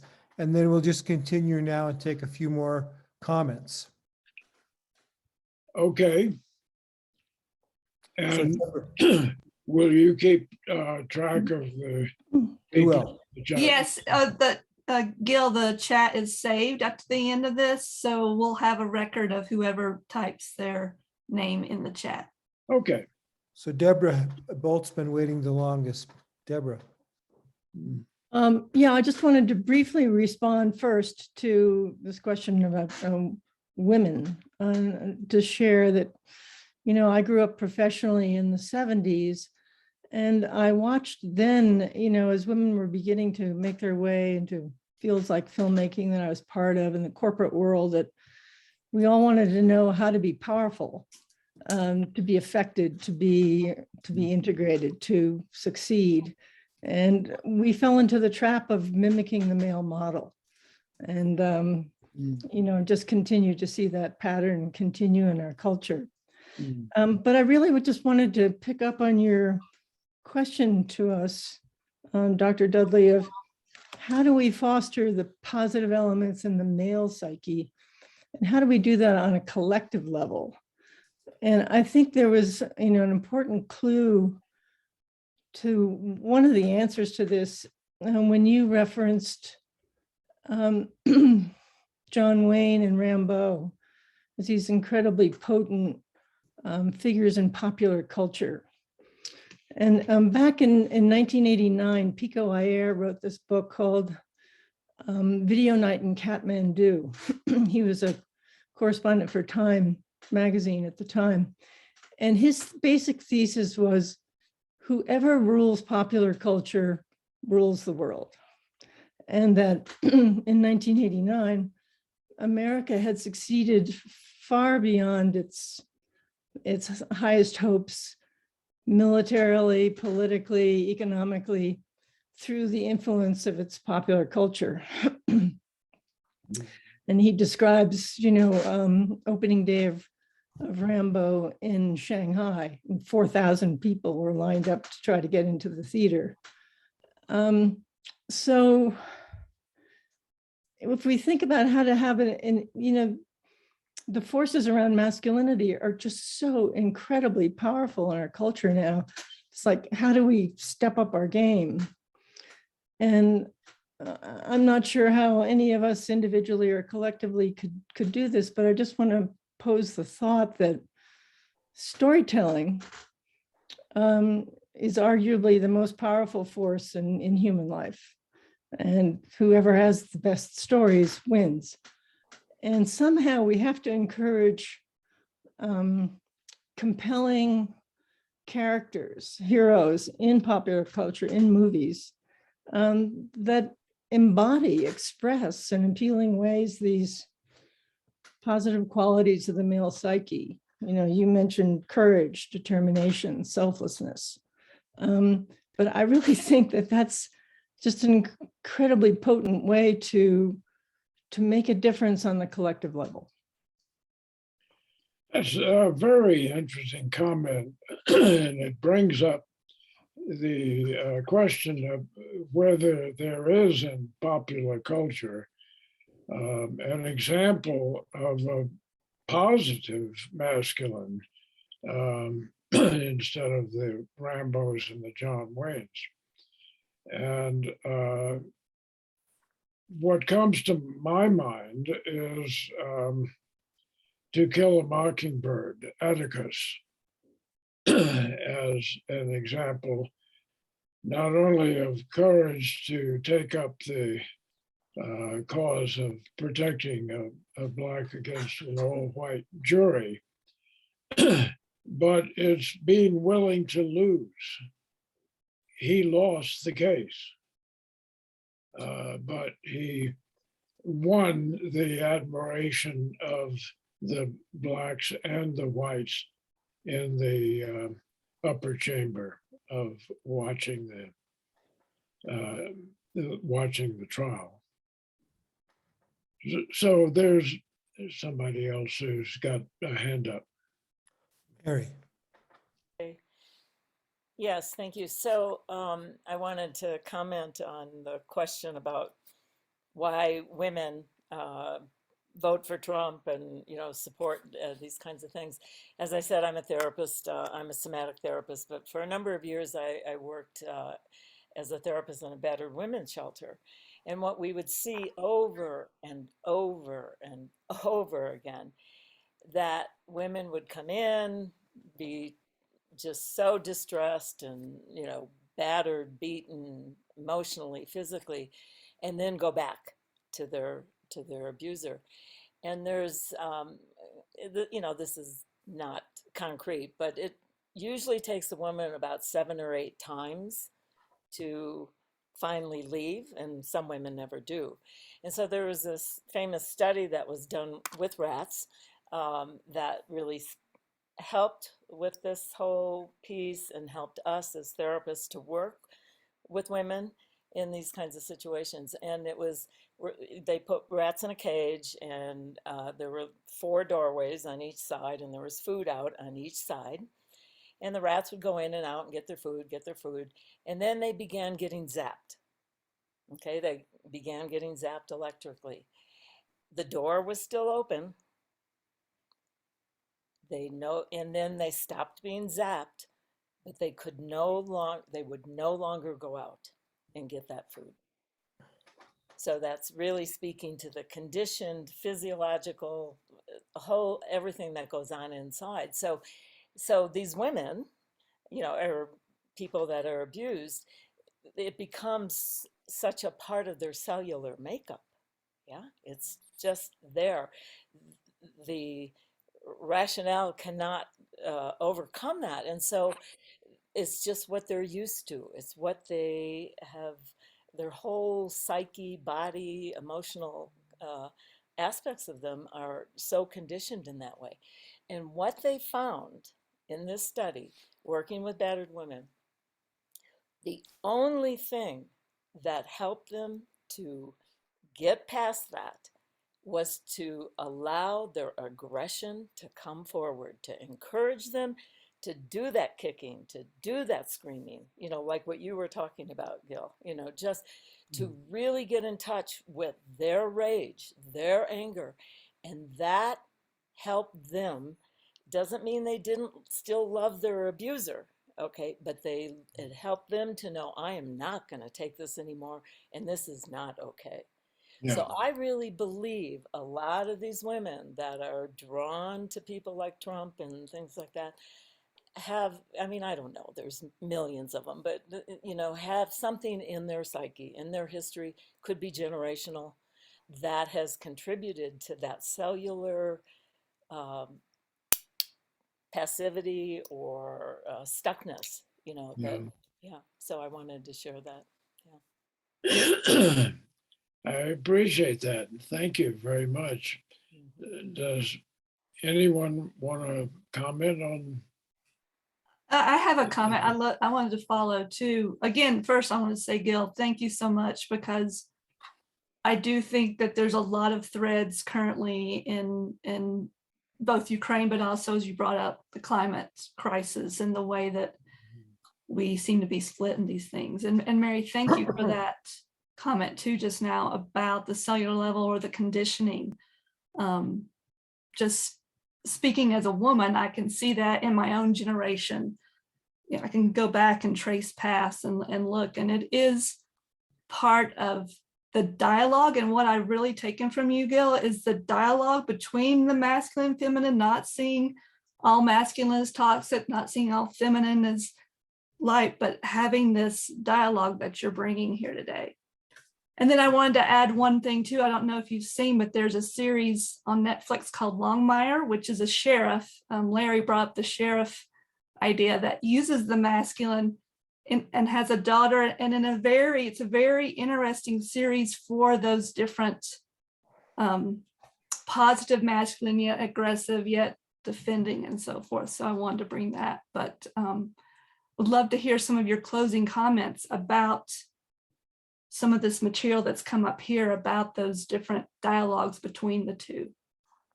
I had a quick question or comment, I guess.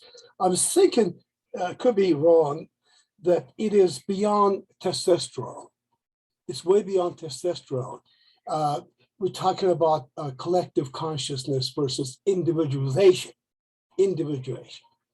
How come different cultures, even in this contemporary world, raise the kind of people, kids, who are not toxic or violent, yet other cultures do? on the one hand. On the other hand, the significance of early childhood exposures and basically conditioning, and given the resources to have the ability to distinguish and overcome, transcend beyond the negatives in our lives. Putin is a good example of it. You said it right. I agree with that. I wonder what role, how much significance is there in early childhood upbringing? I think there's a tremendous amount in early childhood. There's no question about it. It's not that that doesn't belong to the Jungian model. It's that he adds something that other psychologists don't necessarily pay attention to, which is the realm of not only the unconscious, but the archetypes in the unconscious. But none of that is meant to minimize the effect that early childhood has. That is a tremendous effect.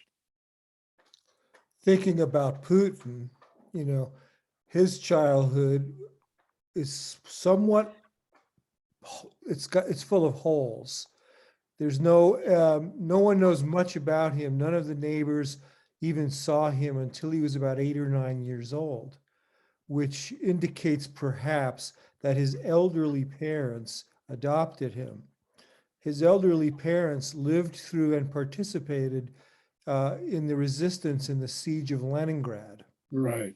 Which was a year and a half to maybe slightly longer siege by the Germans, while the people in Leningrad were starving because of Stalin's policy. Mm. So his father, Vladimir Sr., was disfigured in the war. He was a behind the scenes, behind the lines soldier, and his legs got blown up. And then the mother was part of the female resistance in Leningrad. So Putin, born in 52, Vladimir Jr., grew up in post-war Leningrad, which was absolutely devastated and destroyed. And he really effectively was an only child. His other siblings that these parents had died before Putin was born. So he grew up in a ghetto, in a cement building, fighting on the streets from a very young age. And ultimately he decided what he wanted to be was a behind the scenes fighter, a KGB officer, modeled after his either biological or adopted father. We don't really know the story. We don't know the truth about that. Yeah. But that's who Putin was, a poor kid growing up with a fighting spirit and probably adopted. His parents were like 20 years older than any other parents in the neighborhood. Yeah. Just saying, he didn't come out of that's a good example of what the previous speaker was just bringing up. Those childhood traumas and wounds are terribly influential, along with the archetypal.